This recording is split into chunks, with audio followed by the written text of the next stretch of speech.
বিচারের দিনের মালিক, বিচারের দিনের মালিককে আল্লাহ। কিরকম বিচার হবে?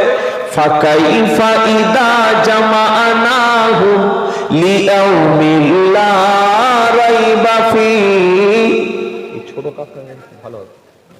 ওয়া উফিআত কুল্লু নাফসিম মা কাসাবাত ওয়া হুম লা ইযলামুন।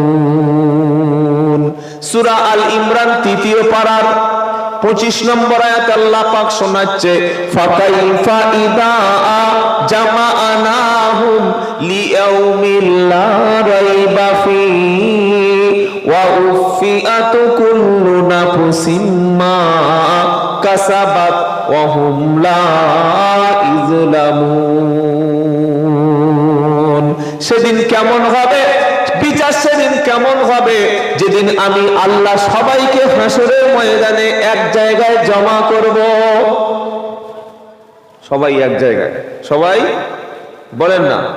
সেখানে তাবলীগ জামাত থাকবে, ফুরফুরার পীর সাহেব থাকবে, দেওবন্দি থাকবে, হানাফি থাকবে, শাফি থাকবে, মালিকি থাকবে, মালিক থাকবে, গোলাম থাকবে, স্বামী থাকবে, স্ত্রী থাকবে, ব্যবসায়ী থাকবে, ফকির থাকবে, রাজা বাদশা থাকবে, হিন্দু খ্রিস্টান জৈন বৌদ্ধ মুসলমান সবাই সেদিন এক কাতারে থাকবে।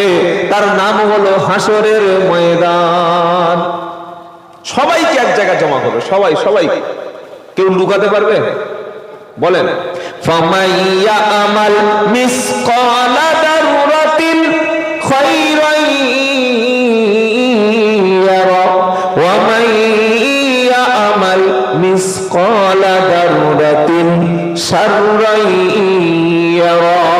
সূরা জিলজালার শেষ আয়াতে আল্লাহ বলছে, কোথায় তুমি লুকাবে?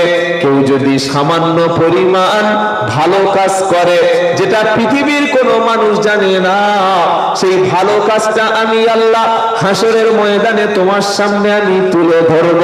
সামান্য পরিমাণ খারাপ কাজ, অন্যায় কাজ ও পাপের কাজ স্বামী করেছে, স্ত্রী জানতে পারে নাই, স্ত্রী খারাপ কাজ করেছে, স্বামী বুঝতে পারল না, ছেলে বাইরে থেকে খারাপ কাজ করে ঘরে ঢুকেছে, বাপও বুঝতে পারল না। কি আছে না নাই? বলেন না।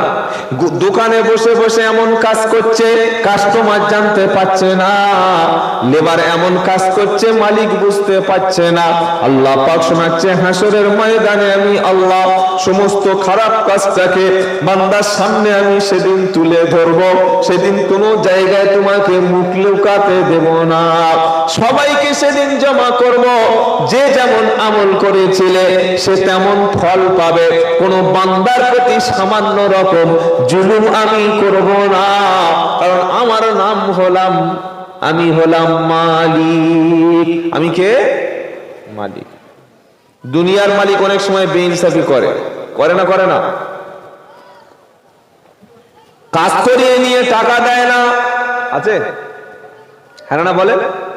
সারাদিন লেবার মিস্ত্রিকে কাজ করিয়ে, নবী বললেন তোমার বাড়িতে যখন কোনো কাজের লোক কাজ করবে, তার শরীরের ঘাম শুকানোর আগে পারিশ্রমিক তুমি তাকে পৌঁছে দাও। এটা হচ্ছে মুসলমানদের নমুনা। কাজ করে কাজের লোক বারবার মালিকের কাছে বলছে, দাদা টাকাটা কি দেবে না? মালিক কি বলছে? কি করবে টাকা? আজকে না দিলে মরে যাবি, যা রবিবার দেবো।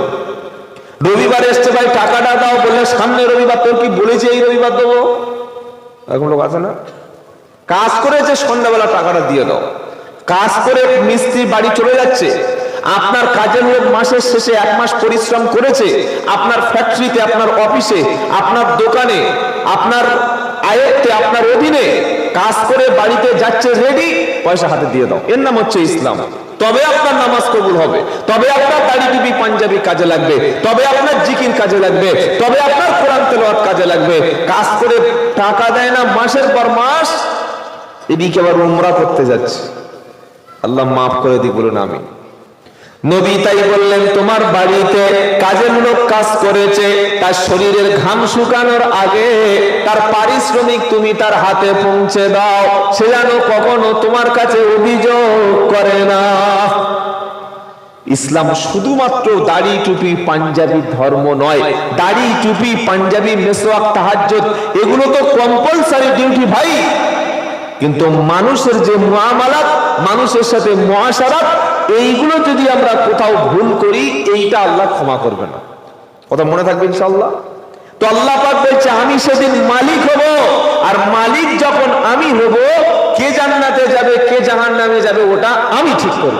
ঠিক করবে কে বলেন? মালিকের হাতে জান্নাত, মালিকের হাতে জাহান্নাম। জান্নাতের মালিককে জোরে বলেন আল্লাহ। জাহান্নামের মালিককে আল্লাহ। জান্নাত আর জাহান্নামের দেবে কে? এখনো কিছু হুজুর আছে ভয় দেখায়, বলে আমার সাথে বেয়াদবি করবি না, আমার বংশের সাথে বেয়াদবি করবি না, সব করা জাহান্নামে পাঠিয়ে দেবে। চিন্তা করতে পারছেন? জাহান্নামে দুনিয়া থেকে পাঠিয়ে দিচ্ছে। আচ্ছা, আল্লাহ নবী সাল্লাল্লাহু আলাইহি ওয়াসাল্লামের সঙ্গে কাফের বেঈমান মুশরিকরা খারাপ আচরণ করেছিলেন না করেন নাই? করেন নাই? নবীকে গালিগালাজ করা হলো, নবীর বিরুদ্ধে আজে বাজে কমেন্টস করা হলো, নবীর নামে সমাজে বাজে বাজে বক্তব্য দেওয়া হলো।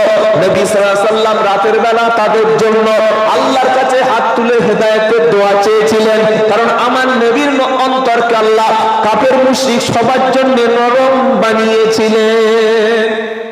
কি বানিয়েছিলেন বলেন? নরম, সফট। فبما رحمة من الله لنت لهم ولو كنت فظا غليظ القلب لانفضوا من حولك। আল্লাহ পাক শোনা চাই হাবিব আমি আল্লাহ, আমি তোমার অন্তরকে নরম বানিয়ে দিয়েছি, তোমার ব্যবহারটাকে নরম করে দিয়েছি, তোমার অন্তরকে আমি কোমল বানিয়ে দিয়েছি। তুমি যদি নরম না হতে, তুমি যদি শক্ত হতে, তোমার ব্যবহারটা যদি কঠিন হতো, উম্মত সব তোমার কাছ থেকে ছিটকে ছিটকে চলে যেত, কখনো তোমাকে দিয়ে হেদায়েতের পথে আনা যেত না। যারা দাঈ ইলাল্লাহ হিসাবে কাজ করবে, প্রথমে তাদের ব্যবহারটা নরম হওয়া চাই। কথা মনে থাকবে বাবা? কথা মনে থাকবে ইনশাআল্লাহ। যারা দাওয়াতের ফিল্ডে কাজ করবে, সে ওয়াজের ময়দানে হোক আর দাওয়াত ও তাবলীগের কাজ হোক, আর যে কোনো ভাবে হোক, দাওয়াতের কাজ যারা করবে তাদের মধ্যে প্রথম এই চরিত্রটা পরিবর্তন হবে। মানুষ আমাকে যদি আজে বাজে কথা বলে, আমি কখনো ওই ব্যক্তির উপরে রাগ করব না। কেন করব না? সেই ব্যক্তিটা আমাকে চিনতে পারে নাই, ইসলামকে বুঝতে পারে নাই, আল্লাহ এবং রাসূলকে চেনে নাই, তাই সেই ব্যক্তি এরকম ব্যবহারটা করছে। কত অত্যাচার, কত জুলুম, কত নির্যাতন নবীর উপরে নেমে এসেছে। নবী হেদায়েতের জন্য দোয়া করেছেন না করেন নাই? আল্লাহ পাক তার নবীকে শোনাচ্ছে, নবী লাস্তা আলাইহিম বিমুসাইতির। নবী আপনি দারোগা নন, আপনি থানার ওসি নন, আপনি ডিস্ট্রিক্ট ম্যাজিস্ট্রেট নন, আপনি পুলিশ অফিসার নন যে আপনার কথা শুনবে না। 3 ফুট বেতের লাঠি দিয়ে পাছাটা ফুলিয়ে দেবেন, ধরে এনে আপনি বেঁধে পিটবেন, ধরে এনে গাছে ঝুলিয়ে দিয়ে আপনি অত্যাচার করবেন, বেঁধে তাকে ক্রাশ ফায়ার করে দেবেন। যে আপনার বিরোধিতা করবে তাকে গলায় দড়ি দিয়ে ফাঁসিতে ঝুলিয়ে দেবেন। হাবিব গো, এমন আপনাকে আমি আল্লাহ পাঠাইনি, আপনাকে আমি দয়ার সাগর হিসাবে পাঠিয়েছি। ওয়ামা আরসালনাকা ইল্লা রাহমাতাল লিল কি মুসলিমিন, তাই তো? মুমিনিন না। ওয়ামা আরসালনাকা ইল্লা রাহমাতাল লিল আলামিন। হাবিব গো, বিশ্ববাসীর জন্য আপনাকে দয়ার সাগর হিসাবে, রহমতের নবী হিসাবে, মায়ার নবী হিসাবে বিশ্ববাসীর জন্য আপনাকে পাঠিয়েছি। যে ব্যক্তি আপনার কাছে আসবে, সে যেন আপনার ব্যবহারটা পেয়ে ইসলাম কবুল করার আগে আগে আপনার ব্যবহারটা দেখে সে যেন তার অন্তরটা, তার মাইন্ডটা সর্বপ্রথম পাল্টে যায়। আমরা মুসলমানরা যদি নবীর আদর্শ ধারণ করতাম, বিশ্বাস করুন কোনো জলসা লাগতো না, কোনো দাওয়াত ও তাবলীগের কাজ লাগতো না। মুসলমানদেরকে দেখলে অমুসলিমরা ইসলাম কবুল করত। আমাদের নিজেদের ব্যবহার ঠিক নাই। আমরা নিজেরা এখনো পর্যন্ত আল্লাহর নবীর আদর্শে আসতে পারি নাই। এখনো নিজেদের মধ্যে ঝগড়া, বড় বড় কথা, প্রতিবেশীকে গালাগালি, মেজাজ খারাপ, রাগ খারাপ, কেউ কিছু করলে প্রতিশোধ নি। অথচ আল্লাহর নবী সাল্লাল্লাহু আলাইহি ওয়াসাল্লাম কোনদিন প্রতিশোধ নিতেন না। বলুন সুবহানাল্লাহ। ক্ষমা করতেন। প্রতিশোধ নিতে ইসলাম শেখায়নি। যদি আল্লাহর নবী প্রতিশোধ নিতেন তাহলে মক্কার জমিনে কখনো মক্কা বিজয়ের পরে তিনি সাধারণ ক্ষমা ঘোষণা করতেন না। মক্কার জমিনে 13টি বছর নবী দাওয়াত দিলেন। 13 বছর দাওয়াতের জিন্দেগিতে গোপনে, প্রকাশ্য গোপনে অনেক অত্যাচারিত হয়ে যেদিন মদিনায় তিনি হিজরত করছিলেন, সেদিন সাথে ছিল মাত্র একজন, সিদ্দিকে আকবর। মদিনায় গেলেন, শান্তির রাষ্ট্র, ইসলামের রাষ্ট্র প্রতিষ্ঠা হলো। প্রতিষ্ঠা হওয়ার পর যখন তিনি মদিনা থেকে ফিরে আসছেন, যেদিন মক্কা বিজয় করছেন, তখন সাথে কিন্তু একা নয়, 10,000 সাহাবা ছিলেন। বলুন সুবহানাল্লাহ। আবু জেহেল, আবু লাহাব, উতবা, সাইবা, তাদের অধিকাংশ যুদ্ধে সব জাহান্নামে চলে গেছে। যে আবু সুফিয়ান আর কয়েকটা বড় বড় কাফেরের লিডাররা, তারা ভাবছে মুহাম্মদ 10,000 লোক নিয়ে মক্কায় ঢুকছে, আজকের আর কারোর গলা থাকবে না, সব কটা জাহান্নামে পড়াবো, সব মারা যাবে। যে যার মতো সব ঘরে আশ্রয় দিচ্ছে। আল্লাহর নবীকে মক্কায় কাবা শরীফে ঢুকতে দেওয়া হয়নি। নবী যখন মক্কা শরীফের মধ্যে প্রবেশ করছেন, উটের পিঠে যখন নবীজি প্রবেশ করছিলেন, নবী সাল্লাল্লাহু আলাইহি ওয়াসাল্লামের মাথাটা বারবার নিচু হয়ে যাচ্ছিল, কারণ তার মধ্যে কোনো অহংকার ছিল না। তিনি মাথাটা নিচু করে আল্লাহর কৃতজ্ঞতা প্রকাশ করে মক্কার জমিনে প্রবেশ করলেন। বলুন সুবহানাল্লাহ। নবীজি যখন প্রবেশ করলেন, কাবা শরীফের কাছে যখন নবীজি পৌঁছে গেছে, তখন কাফেরদের মধ্য থেকে যার হাতে কাবা শরীফের চাবিটা ছিল, চাবিটা নিয়ে বলছে, মুহাম্মদ সাল্লাল্লাহু আলাইহি সাল্লাম, এই নেন কাবার চাবি, আপনি কাবার মধ্যে প্রবেশ করুন। নবীজি কাবা শরীফের মধ্যে প্রবেশ করলেন। নবী সাল্লাল্লাহু আলাইহি সাল্লামের চির দুশমনেরা, যারা 13টা বছর মক্কার জিন্দেগিতে নবীর উপরে অত্যাচার করেছে, তারা যে যার মতো আশ্রয় নিচ্ছে, কোথায় মুখ লুকাবো, কোথায় গিয়ে আমরা আজকের পালাবো। মুহাম্মাদের সঙ্গে আছে 10,000, আজকের তিনি মদিনার রাষ্ট্রপতি, আমাদের বাঁচার কোনো রাস্তা নাই। নবীজি সাল্লাল্লাহু আলাইহি সাল্লাম নামাজের পরে কাবা শরীফ থেকে বার হয়ে সবার সামনে তিনি মসজিদুল হারামে দাঁড়িয়ে বললেন, হে মক্কাবাসীরা, আজকে তোমরা বলো তোমাদের সাথে ব্যবহারটা কেমন হবে।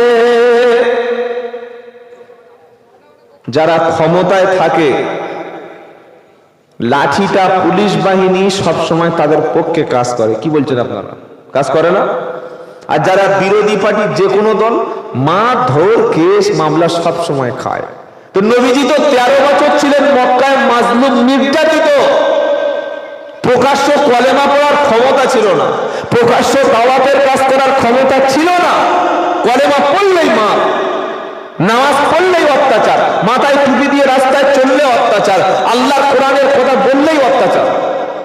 তো এই নবী যখন মদিনা থেকে মক্কায় আসছেন, যখন আসছেন মক্কা বিজয় করে 10,000 সাথী নিয়ে, ওই আগে যারা 13টি বছর অত্যাচার জুলুম করেছে, ওরা লুকাচ্ছে, পালাবো কোথায়। তারা সব গিয়ে নবীর কাছে হাত জোড় করে ক্ষমা চাইছে। নবী বলছেন, বলো আজকে তোমাদের সাথে কি ব্যবহারটা আমি করবো বলো। নবীজি কি করেছিলেন? তরবারি নিয়ে কাজ কাজ কাজ করে সবার মুন্ডু করেছিলেন? বলেন না। নবীজি সে সময় সেই কথাটা বলেছিলেন যে কথাটা হযরত ইউসুফ আলাইহিস সালাম বলেছিলেন। বলুন সুবহানাল্লাহ। কোন কথা? ইউসুফ আলাইহিস সালামের ভাইয়েরা যখন ইউসুফ আলাইহিস সালামকে কুয়ার মধ্যে ফেলে দিল, আল্লাহ তাআলা পরবর্তীকালে নবী ইউসুফকে যখন মিশরের জমিনে তাকে প্রেসিডেন্ট বানিয়ে দিল, যখন তিনি তার ভাইদেরকে চিনতে পেরেছিলেন, তিনি সেদিন তার ভাইদেরকে, যারা ইউসুফ আলাইহিস সালামকে কুয়ায় ফেলেছিলেন, নবী ইউসুফ সেদিন বললেন, লা তাসহিবা আলাইকুমুল ইয়াউম, আজ তোমাদের বিরুদ্ধে আমার কোনো অভিযোগ নাই, আজ তোমাদের বিরুদ্ধে আমার কোনো কমপ্লেন নাই, আজ তোমাদের বিরুদ্ধে আমার কোনো অভিযোগ করার কিছু নাই, সবাইকে সাধারণ ক্ষমা ঘোষণা করে দিলাম। নবী মুহাম্মদ সাল্লাল্লাহু আলাইহি ওয়াসাল্লাম মক্কা শরীফে তাওয়াফ করে নামাজ আদায় করে 10,000 সাহাবা নিয়ে সমস্ত কাফেররা ভয় কাঁপতে শুরু করেছে। তারা ভেবেছে আজকে আমাদের কতল করে হত্যা করা হবে। নবীজি বললেন, সেই কথা আমি বলবো যে কথা আমার ভাই ইউসুফ আলাইহিস সালাম বলেছিলেন, লা তাসরিবা আলাইকুমুল ইয়াউম, আজ তোমাদের বিরুদ্ধে কোনো অভিযোগ নাই, আজ তোমাদের বিরুদ্ধে কোনো বিদ্বেষ নাই। যারা আবু সুফিয়ানের ঘরে আশ্রয় নেবে আমি আল্লাহর নবী তাদের সহ, আর যারা সারেন্ডার করবে সবাইকে আমি ঘোষণা ক্ষমা করে দিলাম। আমরা আমাদের স্ত্রীদের ছোট ভুলটাও ক্ষমা করি না। এরকম মুসলমান আছে না নাই? বাইরে দেখবেন চরিত্র ফেরেশতার মতো, আসসালামু আলাইকুম, কি চরিত্র, একদম পুরো ফেরেশতা, সাদা পাঞ্জাবি মেসক সব আছে আলহামদুলিল্লাহ, কিন্তু নিজের বিবির সাথে খারাপ আচরণ করে। এই ব্যক্তি কখনো আল্লাহর নবী বলছে ভালো মুসলমান না। ওই ব্যক্তি তো ভালো যে তার পরিবার, যে তার স্ত্রী ছেলে মেয়ের কাছে ভালো। আপনি বসে বসে ভাবুন যে আল্লাহর নবী তার পরিবারের কাছে কত ভালো ছিলেন, কত মনের মতো ছিলেন। আমাদের ব্যবহার বলে দেবে আমরা ভালো মুসলমান কিনা। কথা মনে থাকবে ইনশাআল্লাহ। ভালো মুসলমান হওয়ার জন্য প্রথমে যে গুণটা আমাকে অর্জন করতে হবে সেটা হচ্ছে অহংকার মুক্ত জিন্দেগি। কিসের জিন্দেগি? অহংকার নয়। কেন? হাল আতা আলাল ইনসানি হিনুম মিনাদ দাহরি লাম ইয়াকুন শাইআম মাযকুরা।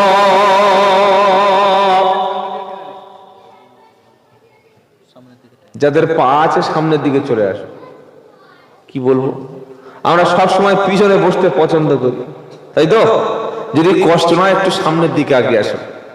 আল্লাহ পাক শোনাচ্ছে, বান্দা শোনো কিভাবে তুমি অহংকার করতে পারো। তুমি উল্লেখযোগ্য কোনো বিষয়বস্তু বলতে কিছু ছিল না। তুমি গ্রাজুয়েশন কমপ্লিট করেছো, শিক্ষার অহংকার দেখাচ্ছ, এমএ কমপ্লিট করেছো, মাস্টার্স ডিগ্রি করেছো, বিএড করেছো, ডিএলএড করেছো, চাকরি পেয়েছো, বড় অফিসার হয়ে অহংকার করছো। বান্দা, তোমার জন্মের উৎস ছিল নিকৃষ্ট দুর্গন্ধ পানি। কি ছিলাম না? ছিলাম না? বলেন। আমাদের জন্মের উৎস কি ছিল বলেন? ফালইয়ানদুরিল ইনসানু মিম্মা খুলিকা মিম্মা ইনদাফি ইয়াখরুজু মিন বাইনিস সুলবি ওয়াত তারাই। বান্দা, তুমি তোমার জন্মের অবস্থাটা কি লক্ষ্য করো না? তুমি তোমার পিতার পৃষ্ঠদেশ থেকে সবেগে নির্গত হয়ে যাওয়া শুক্রকীট বীর্য, যেটাকে বলা হয় মানি, যেটাকে বলা হয় নুতফা, যেটাকে বলা হয় স্পার্ম, এটা যখন তোমার পিতার শুক্রকীট যখন পিতার পৃষ্ঠদেশ থেকে নির্দিষ্ট একটা রাস্তা দিয়ে বার হলো, তখন তুমি ছিলে নিকৃষ্ট দুর্গন্ধ পানি, যেটা শরীর থেকে বার হলে গোসল ফরজ হয়ে যায়। এটাই ছিল তোমার জন্মের উৎস। নাকি আমরা নূরের তৈরি? কিসের তৈরি আমরা? মানুষ কিসের তৈরি বলেন? কথা বলেন। নূরের। মাটি যার জন্মের উৎস, এটা আর করতে কেন? যার জন্মের উৎস, এটা দেখুন কিছু ব্যবস্থা করা যায় কি? যার জন্মের উৎস নিকৃষ্ট তুচ্ছ পানি, সেই ব্যক্তি কখনো অহংকার করতে পারে? বলেন। অহংকার মানায় না। ভাষার অহংকার কখনো কোনো মুসলমানও করতে পারে না। সবচাইতে যে ব্যক্তি বেশি ভাষা জানতেন নবীদের মধ্যে, তার নাম হচ্ছে হযরত সুলাইমান আলাইহিস সালাম। বলুন সুবহানাল্লাহ। আমরা একটু হিন্দি শিখে, একটু ইংলিশ শিখে, বাংলা শিখে বাংলা কথাই বলে না, কথায় কথায় ইংলিশ বলছি। বললো ভাই তুই তো বাঙালির ছেলে, এত ইংলিশ বলছিস? বলছে সরি। বলে আবার একটা বললি? বলে আই এম এক্সট্রিমলি সরি। এটা আমাদের শিক্ষার অহংকার না ভাই। শিক্ষার কোনো অহংকার করো না, ভাষার অহংকার করো না। আমেরিকা, ইউরোপ, পাশ্চাত্য দেশগুলিতে যারা রাস্তা ঝাড়ু দেয় তারাও ইংলিশ কথা বলতে পারে। অহংকার কিসের আছে? অহংকার করে লাভ নাই। নবীদের মধ্যে ভাষা বেশি জানতেন সবচাইতে সুলাইমান আলাইহিস সালাম, এমনকি তিনি পিঁপড়ের ভাষাও বুঝতেন। সুবহানাল্লাহ বলবেন না? ওই কলেজের বড় বড় যারা লেকচারার, ইউনিভার্সিটির ভিসি, ভাইস চ্যান্সেলর, পিঁপড়ের ভাষা বোঝে? কথা বলে না। মশার ভাষা, মাছির ভাষা, কিছুই বোঝে না, কোন রকমের কিছু একটা ভাষা শিখে বলছে আমি ভাষাবিদ। আরে ভাষাবিদ তো ছিলেন সুলাইমান আলাইহিস সালাম। তিনি ঘোড়ায় করে বার হয়েছেন অসংখ্য সাথী নিয়ে দাওয়াতের কাজে। সুবহানাল্লাহ বলেন। কে? সুলাইমান আলাইহিস সালাম। তো এই বড় সাইজের একটা পিঁপড়ে আছে, দেখেছেন? আপনাদের হুগলিতে নাই? এইরকম বড় কালো মতো, ও যদি একবার ভালো করে কামড়ায় মোটামুটি ঘন্টা দিয়ে একটা খুব সুন্দর ঘুম হবে, তাই তো? ওটা আপনাদের এলাকায় কি পিঁপড়ে বলে? হ্যাঁ, দেব পিঁপড়ে। আচ্ছা আচ্ছা, হ্যাঁ, দেব পিঁপড়ে বা কাঠ পিঁপড়ে। এই পিঁপড়ে কয়েক হাজার পিঁপড়ে নিয়ে একটা কনফারেন্স করছে, আর সবচাইতে পিঁপড়েদের যিনি মুখ্যমন্ত্রী সিএম, তিনি দেখতে পেয়েছে, ইয়া আইয়ুহান নাদখুলু মাসাকিনাকুম, হে পিঁপড়েরা, প্রত্যেকে তোমরা গর্তের মধ্যে, দুয়ার মধ্যে সেফ জোনে চলে যাও। কেন? নবী সুলাইমান আলাইহিস সালাম আসছে। কে আসছে? সুলাইমান আলাইহিস সালাম। আচ্ছা, আপনি যখন রাস্তা দিয়ে বাইক নিয়ে, চার চাকা নিয়ে যান, সাপ, ব্যাঙ, এই সমস্ত জিনিস রাস্তায় আসলে আমরা একটু সাইড দিই, পিঁপড়ের জন্য কোনো সাইড দিই? পিঁপড়ের জন্য গাড়ি থামায়? কত হাজার পিঁপড়ে যে আমরা রাস্তায় গাড়ির তলা চাপা দিয়ে দেই, কোনো ঠিক নাই। তো পিঁপড়ের যিনি জেনারেল, যিনি পিঁপড়ের সর্দার, তিনি বলছে তোমরা প্রত্যেকে গর্তের মধ্যে প্রবেশ করো। নবী সুলাইমান আসছেন, তার সাথীরা, অনুচররা আসছে, ঘোড়ার পিঠে সওয়ার হয়ে। ঘোড়া তো ছুটেই চলে যাবে, আর ঘোড়ার পিঠে পিঁপড়ে পড়লে মানে মৃত্যু হয়ে যাবে। অনেক দূর থেকে আল্লাহ তাআলা সুলাইমান আলাইহিস সালামকে ক্ষমতা দিয়েছিলেন সমস্ত পশু পাখির ভাষা বোঝার। বলুন সুবহানাল্লাহ। ফাতাবাসসামা যাহিকাম মিন কওলিহা ওয়া ক্বালা রাব্বি ইন্নী, এবার সুলাইমান আলাইহিস সালাম বলছেন ফাতাবাসসামা যাহিকা, তিনি একটু হাসলেন। কি করলেন? হাসলেন। যে পিঁপড়ে কি বলছে, পিঁপড়ের ভাষা বুঝতে পেরে তিনি হাসলেন। তিনি আল্লাহকে বললেন, আল্লাহ, আমার মধ্যে যেন কোনো অহংকার না তৈরি হয়। যেহেতু পিঁপড়ে, তার সর্দার পিঁপড়ে, ছোট ছোট পিঁপড়েদেরকে অনুমতি দিচ্ছে গর্তের মধ্যে প্রবেশ করো, রাস্তায় তোমরা থেকো না। থাকলে সুলাইমান আলাইহিস সালামের ঘোড়া এবং তার সমস্ত বাহিনীর ঘোড়া আমাদেরকে পৃষ্ঠ চাপা দিয়ে মাটির সঙ্গে মিশিয়ে দিয়ে চলে যাবে। নবী সুলাইমান বুঝতে পারবে না, কিন্তু আল্লাহ তাআলা নবী সুলাইমান আলাইহিস সালামকে বুঝিয়েছেন।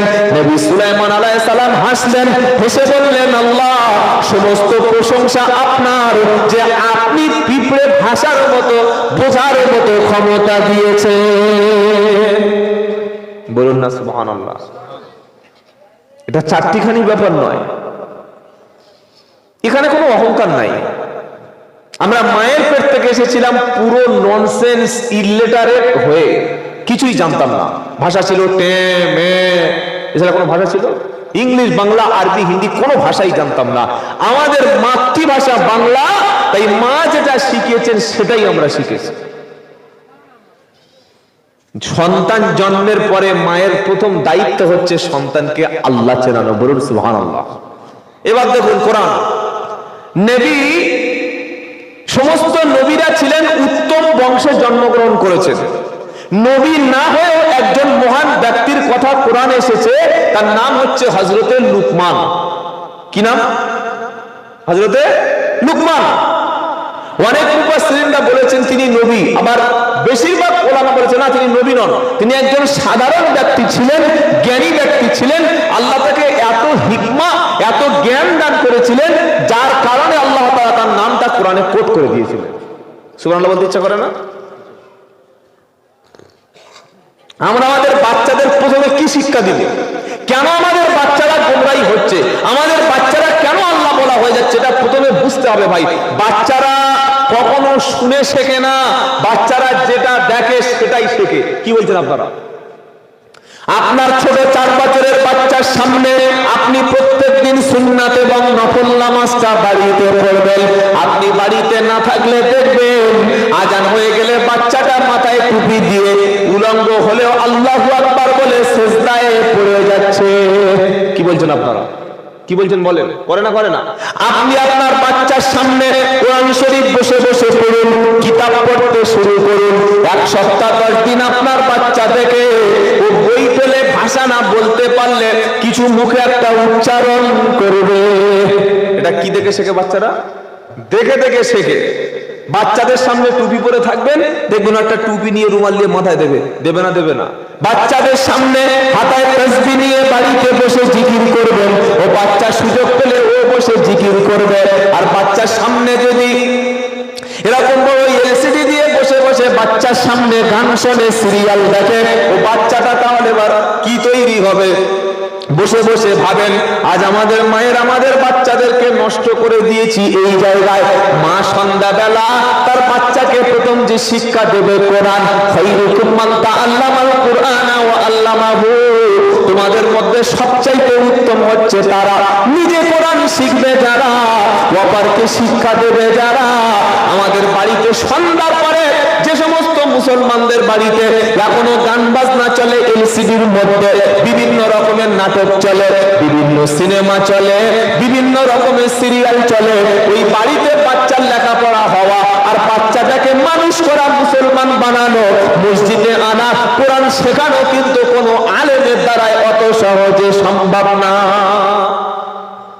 ও তো জন্মের পরেই দেখছে গান বাজনা চলছে। ভাই, বাচ্চাদের ভবিষ্যৎ নষ্ট করবেন না, কথা মনে থাকবে ইনশাআল্লাহ। তো এই লুকমান হাকিম তার সন্তানকে নসিহত ওয়াজ করছেন, উপদেশ দিচ্ছেন। কি বলছেন?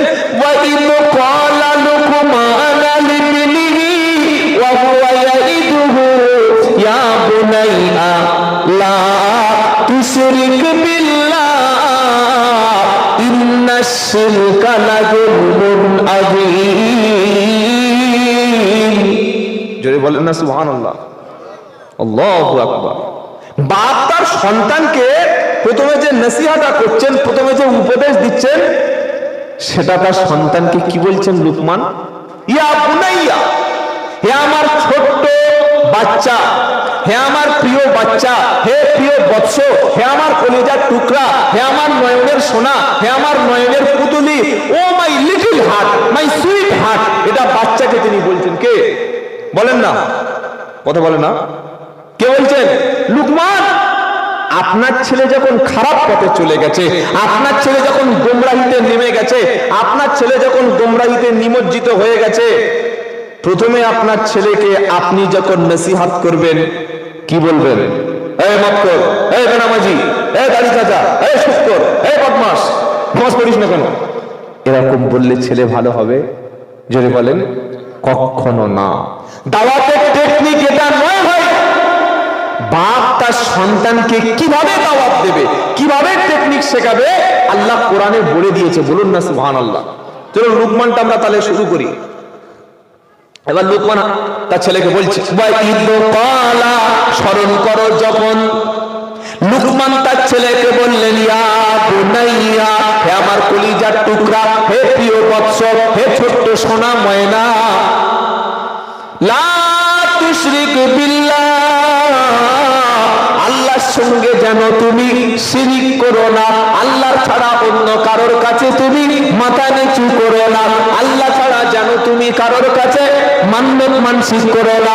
আল্লাহ ছাড়া যেন তুমি কখনো কারোর ইবাদত বন্দেগী করো না। কারণ ইন্নাশ শিরকা লাযুলমুন আযীম, শিরিক হচ্ছে মস্ত বড় জুলুম আল্লাহর উপরে।